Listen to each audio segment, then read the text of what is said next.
Oceans Aquarium says around 240 turtle hatchlings have been rescued at beaches following a raging storm at the start of the week in the Western Cape.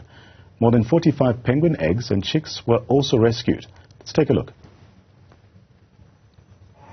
Around 200 loggerhead turtle hatchlings that were washed up along the Western Cape coastline due to the recent heavy storms have been rescued, according to the Two Oceans Aquarium's Turtle Rescue Center in Cape Town. The turtles were taken for intensive care, where they were fed healthy samplings of sardines. As ocean currents shift, a familiar sight can be witnessed along South Africa's coastline as baby loggerhead turtles, small enough to fit into the palm of your hand, begin to wash up in what conservationists call stranding season. What has happened now is hatching season, and that basically means that over, I'd say, hundreds of these little hatchlings wash up on our beaches, and due to the very terrible weather that we've had recently, the winds have been ridiculously strong and they've ended up stranding. Current statistics show that only 1 or 2 of every 1,000 hatchlings reach adulthood. The Two Oceans Foundation is a registered non-profit and public benefit organization aimed at raising awareness about protecting the ocean through conservation, awareness, research and education. The foundation's conservation manager, Talita Nobel-True, says the 200 turtles washed up in 2 days are overwhelming. She also sees it as an opportunity to rally communities together to ensure the conservation of marine creatures. These 200 turtles washing up in 2 days, an occasion that is quite overwhelming and wild, is also an incredible opportunity because it's 200 little messengers from the sea coming with these stories of survival, the story of community coming together and rallying to rescue, to transport, to care. And hopefully this community, that while these turtles are surviving and thriving and then going to be released, is also going to recognize that these turtles need their ocean home to be safe, because the message they came in with is not one of a safe ocean home. Over the past week, Cape Town has seen extreme weather with storms of gale force winds and heavy rains from a cut-off low-pressure system moving into South Africa.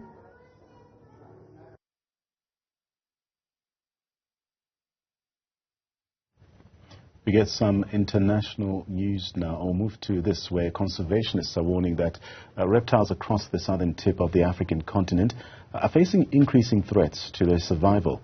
The loss of habitat, worsening climate and change, and further exploitation of reptiles for the pet trade are all proving to be a substantial threat. To discuss this, I'm now joined by a researcher at the South African National Biodiversity Institute. That's Professor Krystal Tolley. Prof, a pleasure to have you on the program this afternoon. Firstly, let's discuss the threats faced by reptiles in South Africa, including countries like Eswatini and Lesotho as well. Could you elaborate on the specific challenges that these species are encountering and how they differ across different regions?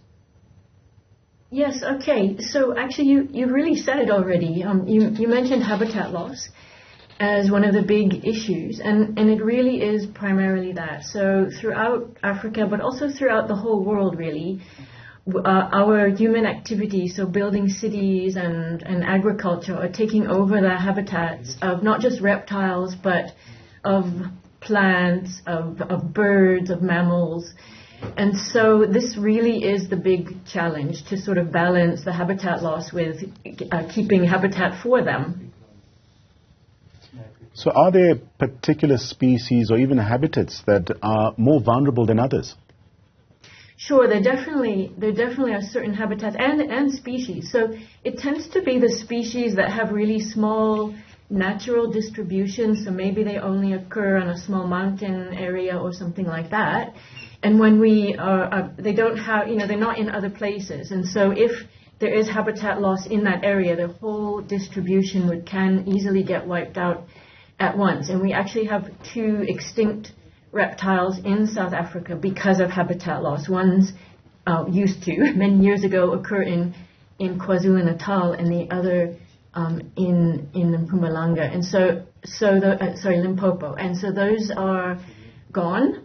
They haven't been seen in decades, and one lived in grasslands, which grasslands we know is very vulnerable to habitat loss because of agriculture and also urban expansion. So regarding the extinction risk faced by indigenous reptiles, how do you assess the conservation status of these species, and what methodologies did you employ to really ensure accuracy and consistency in the research? Yeah, so we actually we follow a very specific method, and so we do have indigenous reptiles in the region in South Africa, in also Lesotho and Eswatini, as you mentioned, but some of them also occur in our area, but also they range up into neighboring countries too. And so you kind of have to look at the whole distribution and occurrence of the reptiles all at once, or of a species all at once. And we follow what's called the IUCN Red List process. So they have the IUCN is based in Cambridge in the United Kingdom. And they are basically the standard, the global standard. And they set these standards, and they have this kind of long list of questions you must answer about what are the species. And the standards actually apply to any species, not just reptiles. And so you ask through their listings what if there is a decline in the habitat, if the distribution is shrinking, if the habitat is shrinking, are there individuals that we know that are in decline, so has the population declined, and those sorts of things. And once you come up with all of these different answers, you kind of put it all together, and it pops out basically a certain red list status for you. And I'm sure that many people have heard of the word endangered, and endangered is one of their categories, but it's not the worst category. Actually, critically endangered is the worst category, and we have 2 critically endangered reptiles in South Africa. So we have 2 species that are at the worst, and we have 2 that are already extinct. Yes, so we just follow that very standard process. So despite the concerning statistics, South Africa still has fewer threatened reptile species compared to other regions.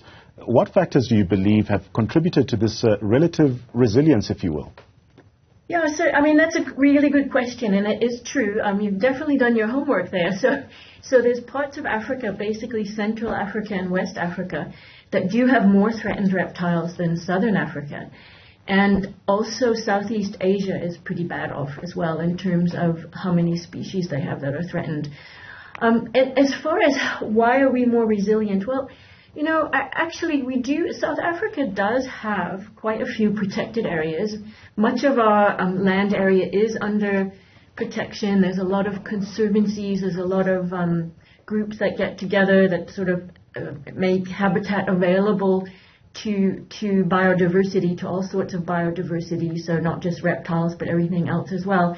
And I wonder, I'm not entirely sure, but I wonder if perhaps in those other areas the pressures are so great as opposed to the protection. So we may have better protection than we have pressures. I would hope so. So let's speak about the launch of your publication. It does serve as a pivotal moment to really raise awareness about the conservation needs of reptiles in the region. What are some of the key strategies or even initiatives that you hope will emerge from this event? That's also a really good question. So I hope one of the things is that I hope that, South Africa does have a protected areas expansion plan. And so perhaps that in that plan of where they're going to make the protected areas bigger, or perhaps incorporate more protected areas, I do hope that those plans will take into account the information we've produced in the publication in terms of which reptiles are threatened, which really need protection, and which areas of South Africa have the most biodiversity of reptiles. So where are the hotspots really for reptiles, and could those be incorporated into better land use planning? So I do hope that is one of the things. The other is perhaps monitoring. So if we have species we know are in trouble, it would be really good to invest in monitoring those species to see if they are declining further, if they're recovering, or if they are not, and what can we do about it. And Professor Tolley, as we wrap up our conversation, how do you foresee climate change really exacerbating existing challenges which are faced by these reptiles? And what adaptive measures can be implemented to really mitigate its impact?